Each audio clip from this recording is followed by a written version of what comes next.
दोस्तों आज हम लोग जानेंगे अप्रेंटिस के बारे में कि अप्रेंटिस क्या है, क्या वो सबको करना जरूरी है और अगर आप कर लेते हैं तो उसमें आपको बेनिफिट क्या मिलता है। जी हाँ दोस्तों, और साथ ही उसमें आपका क्वालिफिकेशन क्या होना चाहिए। अगर आप चाहते हैं कि अप्रेंटिस करें तो आपका उसमें क्वालिफिकेशन क्या होना चाहिए और परसेंटेज क्या होना चाहिए, उसमें आपको क्या उसका एग्जाम भी होता है, सारी चीज़ें हम लोग डिटेल से जानेंगे। दोस्तों पहले मैं आपको बता दूं कि अगर आप अभी तक टेलीग्राम से नहीं जुड़े हैं तो जरूर टेलीग्राम से जुड़िए, क्योंकि टेलीग्राम पर प्रत्येक दिन, जी हाँ प्रत्येक दिन आपका टेस्ट लिया जा रहा है, वो भी टॉपिक वाइज और मिक्स। देखो इसमें होता है क्या है, टॉपिक वाइज अगर आपका टेस्ट लेंगे तो टॉपिक आपका जो देते हैं पढ़ने के लिए वो आपका क्लियर हो जाएगा। जैसे कि लुसेंट हो गया, या आपका सार संग्रह आता है, या घटना चक्र आता है, स्पीडी आता है, करंट आता है। प्रत्येक चैप्टर से आपको फिक्स टॉपिक दिया जाता है और उसी टॉपिक से पढ़ के आते हैं आप और फिर आपका टेस्ट लिया जाता है। दोस्तों अगर इस तरह से अगर आप पढ़ाई करेंगे तो जरूर है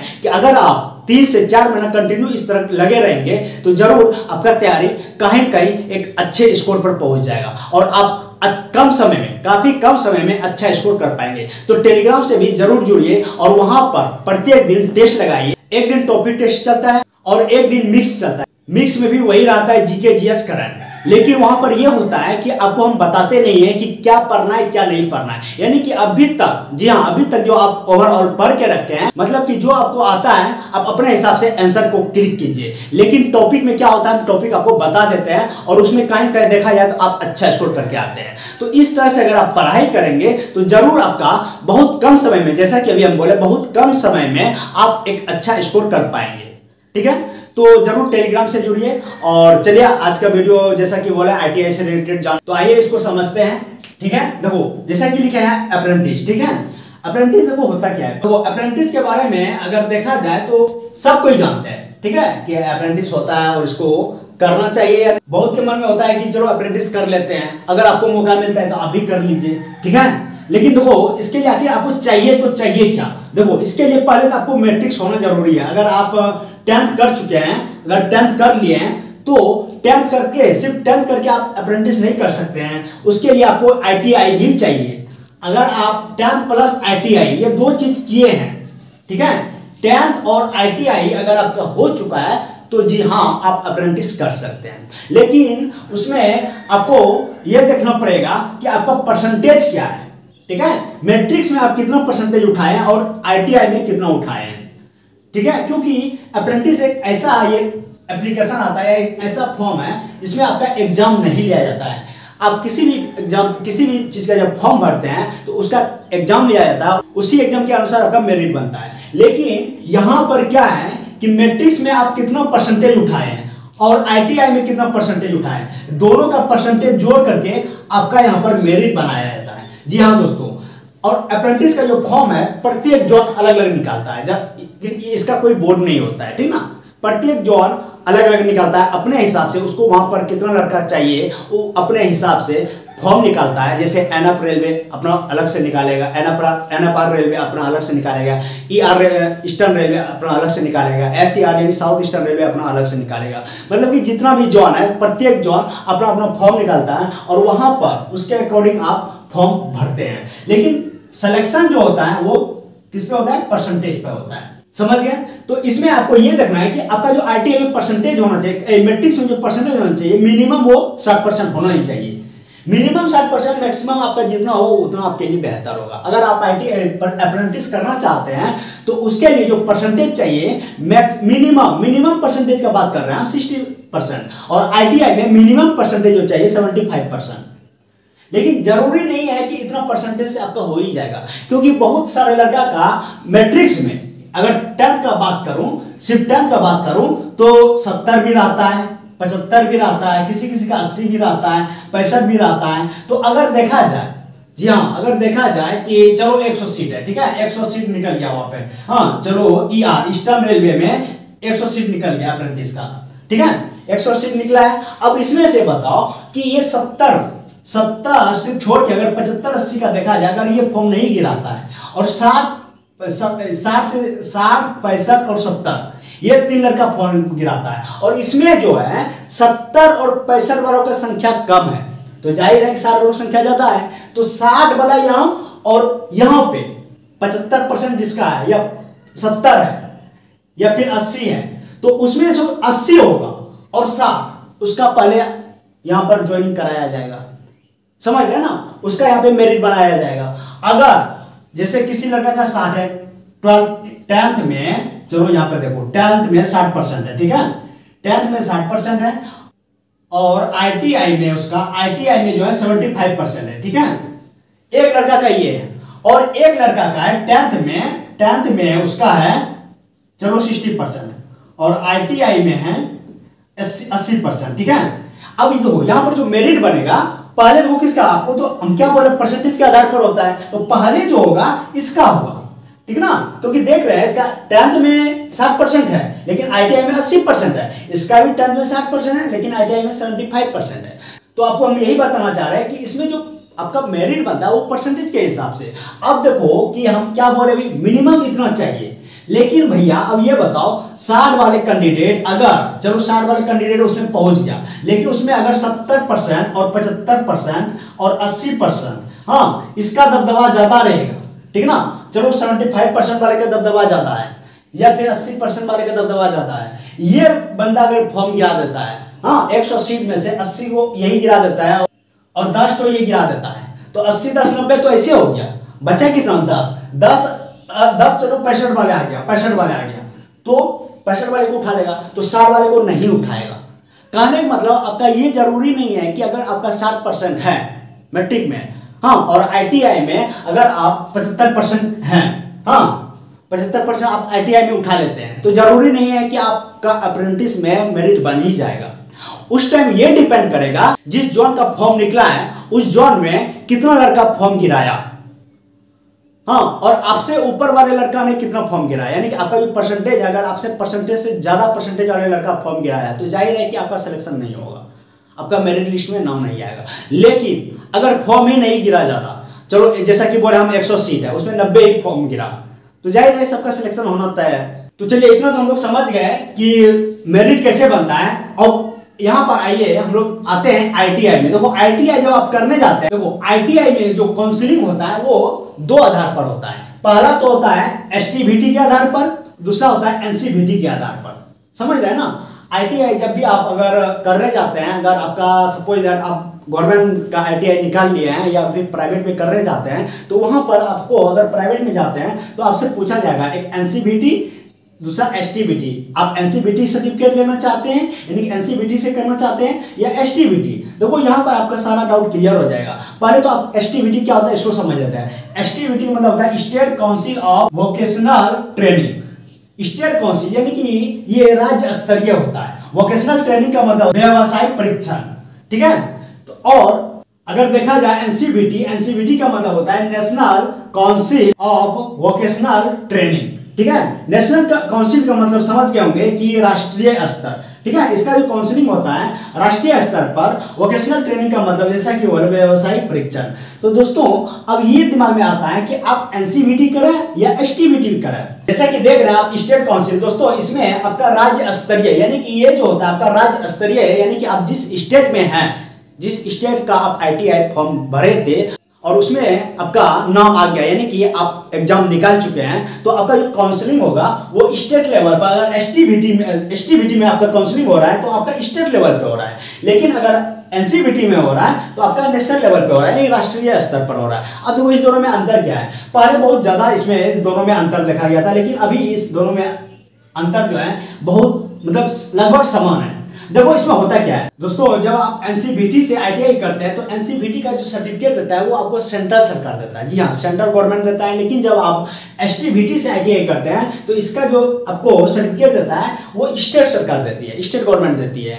तो दोनों में खास कुछ ज़्यादा अंतर नहीं है। अगर आप ALP में आना चाहते हैं तो ALP में ऐसा कहीं नहीं लिखा गया है कि आप NCVT से ही कीजिए या STBT से ही कीजिए। आप किसी से भी जब करके आते हैं तो आप फॉर्म भर सकते हैं और आप एक ALP बन सकते हैं। अब बात आ जाती है कि जब आप किसी हाँ, किसी प्राइवेट जॉब में जाते हैं, जैसे बम्बई, दिल्ली, महाराष्ट्र, कहीं भी जब जाते हैं प्राइवेट जॉब में, तो वहां पर देखा जाता है एनसीवीटी जैसा कि बोला राष्ट्रीय स्तर पर होता है। इसमें जब वो आपका जब डॉक्यूमेंट लेके जाते हैं, डॉक्यूमेंट वेरिफिकेशन होता है, तो उसको साइट खोलना आसान होता है। वो तुरंत टाइप करता है, वो साइट खोल करके आपका डॉक्यूमेंट वेरिफिकेशन कर लेते हैं, यानी वो आपका चेक कर लेते हैं। लेकिन एसटीबीटी में प्रत्येक सरकार, राज्य सरकार का अलग अलग साइट है, उसमें उसको डाउट लगा रहता है, तो हो सकता है कहीं ना कहीं इसमें आपको थोड़ा सा निराशा देखने के लिए मिलता है, ठीक है। लेकिन कुछ खास ज्यादा अंतर नहीं है। जैसा कि बोल रहे हैं, अगर आप एलपी बनना चाहते हैं तो एलपी में आपको एनसीवीटी से भी अगर आप किए हैं तो उसमें भी आप फिर भी फॉर्म भर सकते हैं। अगर आप एसटीबीटी से किए हैं तो भी आप फॉर्म अप्लाई कर सकते हैं,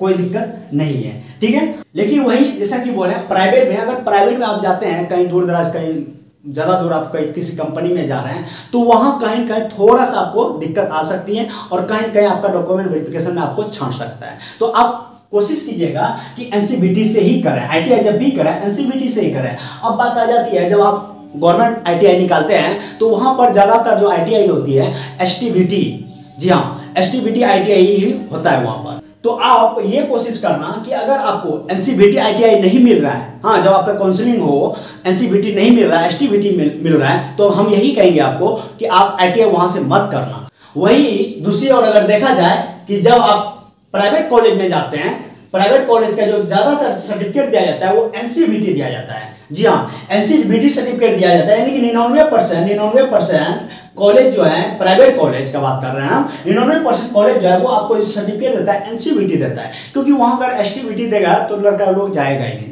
जिस कॉलेज में एसटीवीटी सर्टिफिकेट देगा या देता भी होगा तो वहां लड़का एडमिशन लेगा ही नहीं। इसीलिए 99% जो कॉलेज होता है वो एनसीवीटी सर्टिफिकेट आपको प्रदान करता है। तो हम यही कहेंगे, ज़्यादा कोशिश कीजिएगा कि आप जहां से भी आईटीआई करें वो एनसीवीटी होना चाहिए, क्योंकि एनसीवीटी में आप किसी भी प्राइवेट कंपनी में भी जाएंगे तो वहां पर आपको दिक्कत नहीं करेगा। जब भी डॉक्यूमेंट वेरिफिकेशन होगा तो आपको बाहर नहीं किया जाएगा, यानी कि आपका सिलेक्शन होगा। लेकिन वही एसटीवीटी के से अगर आप करते हैं तो हो सकता है आपको प्रॉब्लम आ सकती है। लेकिन जैसा कि बोले, अगर आप एलपी बनना चाहते हैं तो उसमें आपको दिक्कतें नहीं आएगी, समझ सकते हैं।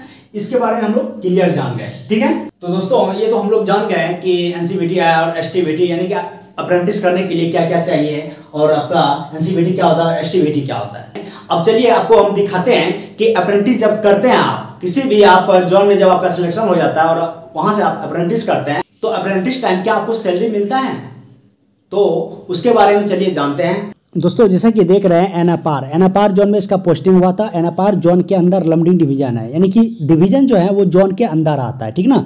एनएपआर जोन से फॉर्म निकला हुआ था और वहाँ पर जब इसने फॉर्म अप्लाई किया तो वहाँ पे इसका लमडिंग डिवीजन में पोस्टिंग हो गया, ठीक है। और जैसा कि बोले ये जो है अप्रेंटिस का सैलरी स्लिप है, ठीक ना। और जैसा कि यहाँ पे देख रहे होंगे आप लोग मई 2021, हाँ मई 2021 का ये सैलरी स्लिप है, ठीक है। इतना तो क्लियर हो गया आप लोग का। चलिए आइए आगे देखते हैं। देखिए इसका नाम जो है एमडी समीम है, ठीक है। एमडी समीम इस लड़के का नाम है। डिजिनेशन यानी पद, किस पद पे थे, अप्रेंटिस, हाँ अप्रेंटिस कर रहा है, इसका ट्रेनिंग हो रहा है, उस वही इसका डिजिनेशन है। डिपार्टमेंट क्या है, पर्सनल है, ठीक है।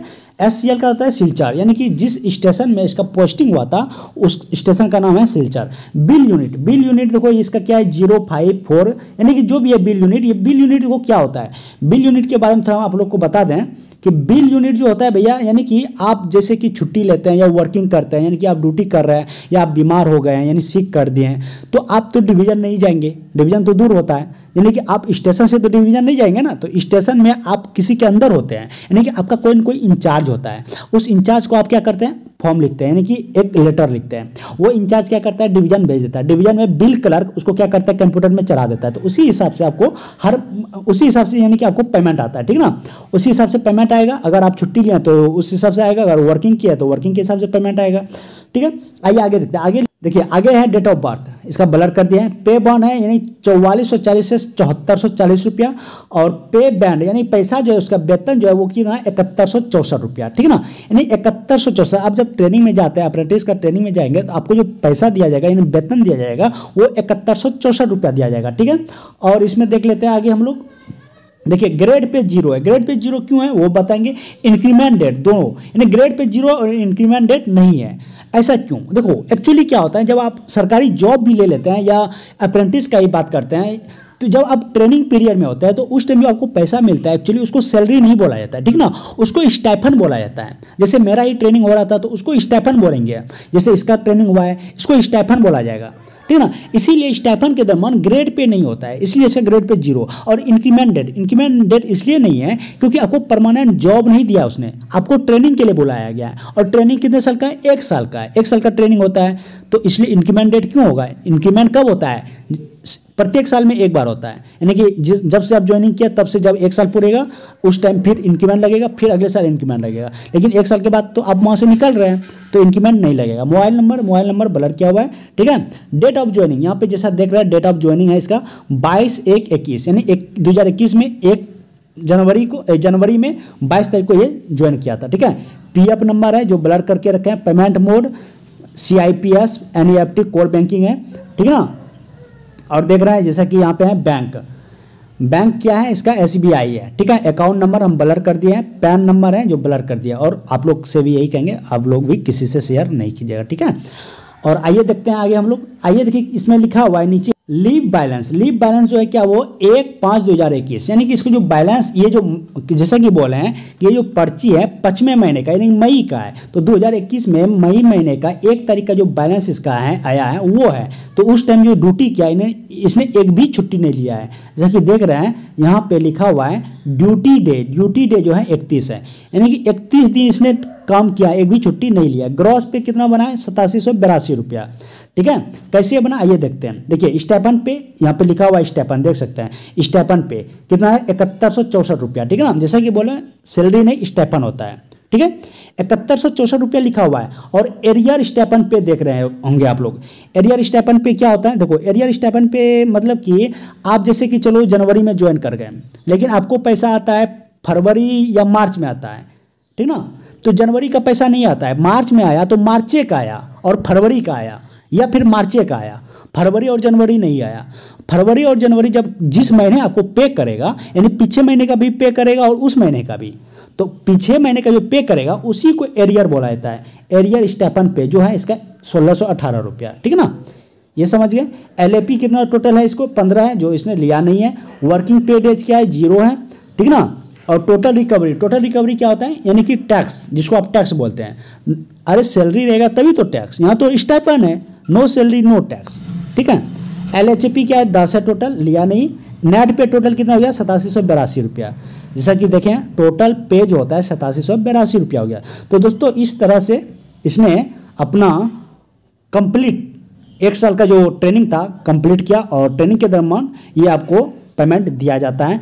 और इस सबसे बड़ी बात है ना, पेमेंट तो छोड़ दीजिए, आपको ये देखना है कि अगर आपका परसेंटेज अच्छा खासा है तो हम यही कहेंगे कि आप भी किसी न किसी जॉन से, रेलवे से ही अप्रेंटिस कर लीजिए। इसका बहुत बड़ा बेनिफिट होता है। जब आप ALP का फॉर्म भरिएगा, ALP का फॉर्म निकलेगा, उस टाइम जब ALP का फॉर्म भरते हैं आप, तो आपको 20% आपका जो वैकेंसी, टोटल वैकेंसी का 20% सीट आपके लिए होता है, यानी कि 10,000 समथिंग आपके लिए वो सीट रहता है, ठीक ना। तो 10,000 कैंडिडेट में ही सिर्फ फाइट करेंगे। नॉर्मल ALP का कटअप अगर 60 जाता है तो आपका जो कटअप रहेगा वो 30 से 40 के बीच ही रहेगा। इसीलिए हम यही कहेंगे आप फॉर्म भर के आप अप्रेंटिस कर लीजिए। बहुत ही कम कटअप जाता है, और 30-40 नंबर लाना आम बात है, दाएं हाथ का खेल है, वो कभी भी खेलते कुत्ते आप ला लेंगे, ठीक है ना। तो उम्मीद करेंगे दोस्तों इसमें सारे डाउट्स आपका क्लियर हो गया होगा। तो दोस्तों जैसा कि देखिए इसका जब क्लियर हो गया सारा कुछ, यानी कि जब इसका ट्रेनिंग कल क्लियर हो गया, ट्रेनिंग पीरियड क्लियर हो गया, उस टाइम निकलने के बाद, हाँ निकलने के बाद जैसा कि बोले आप लोगों को, जब आप किसी भी चीज़ का ट्रेनिंग क्लियर करते हैं तो उसका आपको सर्टिफिकेट दिया जाता है। तो इसका जब अप्रेंटिस क्लियर हो गया तो निकलने के बाद भारत सरकार के द्वारा इसको एक सर्टिफिकेट दिया गया, क्योंकि इसका ज़रूरत पड़ेगा जब भी ये फॉर्म अप्लाई करेगा किसी भी चीज़ में, या जैसे ALP में फॉर्म अप्लाई करेगा उस टाइम इसका ज़रूरत पड़ेगा। जैसा कि देख रहा है इसका जो पीरियड चल रहा है वो 22/1/21 से 21/1/22 तक है। इसका ट्रेड क्या था? फिटर था, और ये 1 ईयर का था, यानी 1 साल का इसका ट्रेनिंग था, ठीक है। और जैसा कि देख रहे हैं यहाँ लमडिंग डिवीजन लिखा हुआ है। उम्मीद करेंगे दोस्तों सारी चीजें आपको क्लियर से समझ में आ गया होगा, और कोई भी डाउट अगर इसमें से रिलेटेड हो तो आप कमेंट सेक्शन में लिखिए, उसको भी हम लोग क्लियर करेंगे। और जैसा कि बोले अगर आप अभी तक टेलीग्राम से नहीं जुड़े हैं तो जरूर टेलीग्राम से जुड़िए, और वहां पर आप टेस्ट लगाइए और एक अच्छा स्कोर कीजिए और कंटिन्यू मेहनत कीजिए। मिलता है नेक्स्ट वीडियो में, तब तक के लिए जय हिंद।